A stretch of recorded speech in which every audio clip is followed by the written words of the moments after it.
नमस्ते, मैं हूं डॉक्टर निहारिका और ये है part 4 of vitamin B12 test. हमने इसके पहले वाली वीडियोस में हमने डिस्कस किया विटामिन B12 के ओवरव्यू के बारे में, उसकी नॉर्मल रेंज के बारे में, उसके सिम्टम्स के बारे में।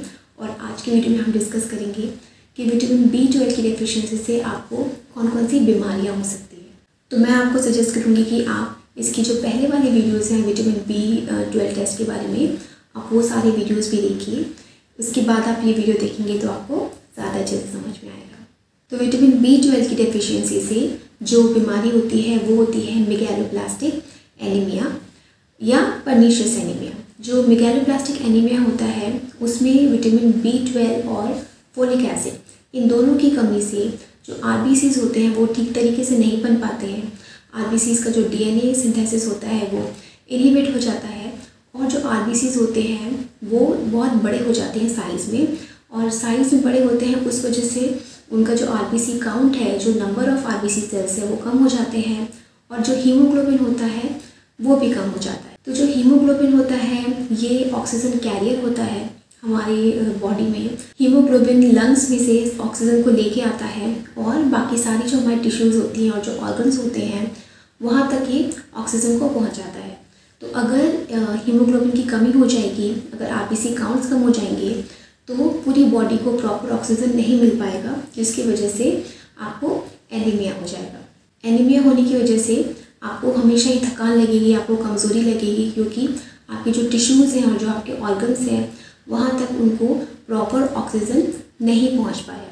इसके अलावा मेगालोब्लास्टिक एनीमिया का जो टाइप होता है एक पर्नीशियस एनीमिया, इसमें भी विटामिन B12 की डेफिशिएंसी होती है, क्योंकि इसमें इंट्रिंसिक फैक्टर जो है वो नहीं बन पाते, जिसकी वजह से विटामिन B12 का एब्जॉर्प्शन नहीं हो पाता। इसके अलावा विटामिन B12 की डेफिशिएंसी से डिमेंशिया भी होता है। डिमेंशिया ये एक कंडीशन होती है जो कि आपके ब्रेन को अफेक्ट करती है। इसमें जो सिम्टम्स आते हैं वो होता है मेमोरी लॉस, यानी कि आपको कुछ याद नहीं रहता। जैसे कि आपने गाड़ी की चाबी रख दी और आप भूल जाएंगे कि आपने कहाँ रखी है। तो ऐसी जो ये जो चीज़ें हैं कि आप बार बार चीज़ें भूल रहे हैं, ये आपको यूजुअली आप नहीं नोटिस कर पाएंगे। आपके साथ जो रहते हैं वो आपको बताएंगे कि आपके साथ ऐसा हो रहा है कि आप चीज़ें बहुत जल्दी जल्दी भूल जा रहे हैं। इसके अलावा इसमें आपको आप एक ही क्वेश्चन को बार बार पूछेंगे, आपको कुछ चीज़ें समझने में आपको बहुत ज़्यादा प्रॉब्लम जाएगी, आपको कम्युनिकेट करने में प्रॉब्लम जाएगी, आपको वर्ड्स आपको समझ में नहीं आएंगे कि आप क्या वर्ड्स यूज़ करें। इसके अलावा आपको कन्फ्यूजन की कंडीशन रहेगी। आपको जो कभी अगर आप घर में बैठे हैं तो भी आपको कुछ कन्फ्यूजन सा लगेगा। आप अगर आपकी जो फैमिलियर जगह है, जिन जगहों को आप जानते हैं, आप वो भी भूल जाएंगे। आपको ऐसा लगेगा नहीं कि आप उस जगह को जानते हैं। आपको बहुत ज़्यादा चिड़चिड़ापन लगेगा। और इसकी जो आगे की जो एडवांस स्टेज होती है, इसमें आप जो आपके जो परिचित लोग हैं आप उनको भी पहचान नहीं पाएंगे। इसके अलावा आपको टाइम का और आपको जगह का भी आपको कोई होश नहीं रहेगा। आपको पता नहीं चलेगा कि आप कहाँ हैं, आप टाइम क्या है। ये सारी चीज़ें डिमेंशिया में होती हैं। तो विटामिन B12 की कमी की वजह से डिमेंशिया हो सकता है। इसके अलावा अगर विटामिन B12 की कमी है तो प्रेगनेंसी कंसीव करने में बहुत ज़्यादा प्रॉब्लम जाती है, आपको इनफर्टिलिटी भी हो सकती है और आपको मिसकैरेज भी हो सकता है। विटामिन B12 की कमी से जो गर्भ में पल रहा बच्चा है उसके ब्रेन के डेवलपमेंट में भी प्रॉब्लम आ सकती है। उसको जो बर्थ डिफेक्ट होते हैं, न्यूरल ट्यूब डिफेक्ट, वो हो सकता है। तो प्रेगनेंसी में विटामिन B12 का होना बहुत ज़्यादा ज़रूरी है, ताकि बच्चे का जो विकास है, उसके दिमाग का विकास और जो उसका स्पाइनल का जो विकास है वो प्रॉपर तरीके से हो पाए। अगर आपको विटामिन B12 की डेफिशिएंसी है तो आपको स्किन की भी प्रॉब्लम हो सकती है, क्योंकि विटामिन B12 हमारी स्किन, हमारी नेल्स और हमारे बालों के लिए बहुत अच्छा होता है। तो आपको स्किन की भी इन्फेक्शंस हो सकते हैं अगर आपको विटामिन B12 की डेफिशिएंसी है तो। इसके अलावा आपको पेट की बीमारियां भी हो सकती हैं विटामिन B12 की कमी की वजह से, जैसे कि क्रॉन्स डिसीज़, ये एक पेट की बीमारी होती है। इसके अलावा आपकी जो पाचन शक्ति है उसमें भी आपको प्रॉब्लम जाएगी, आपको खाना पचाने में प्रॉब्लम जाएगी, आपको कभी कॉन्स्टिपेशन हो जाएगा, कभी लूज मोशंस हो जाएंगे। तो इस तरीके की आपको पेट की भी समस्याएं हो सकती हैं। अगर आपको विटामिन B12 की डेफिशिएंसी है तो आपको आपकी हड्डियों और आपके जो जोड़ हैं उनमें भी आपको तकलीफ हो सकती है, उसमें दर्द हो सकता है। आमतौर पर ऐसा देखा गया है कि जिनको विटामिन B12 की कमी होती है उनको पीठ और उनकी कमर में दर्द रहता है अक्सर, और कभी कभी ये दर्द इतना ज़्यादा बढ़ जाता है कि आप बिस्तर से भी नहीं उठ पाते।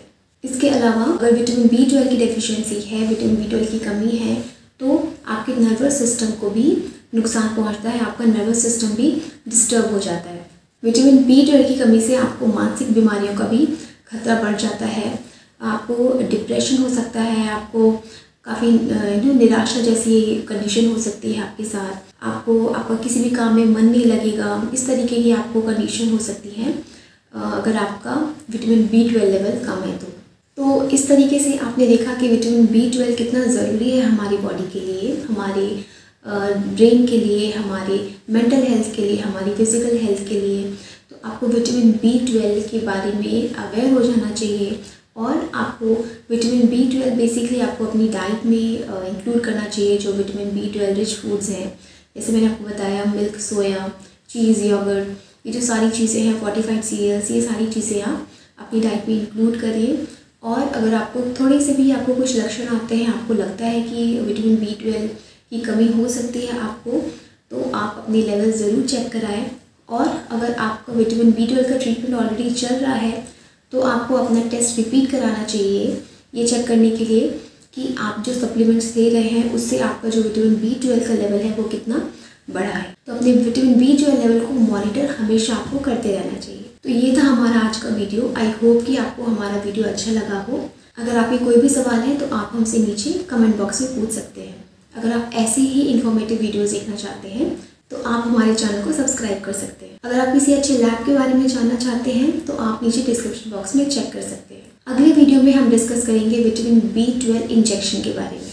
हमारा आज का वीडियो देखने के लिए बहुत बहुत धन्यवाद। Thanks for watching.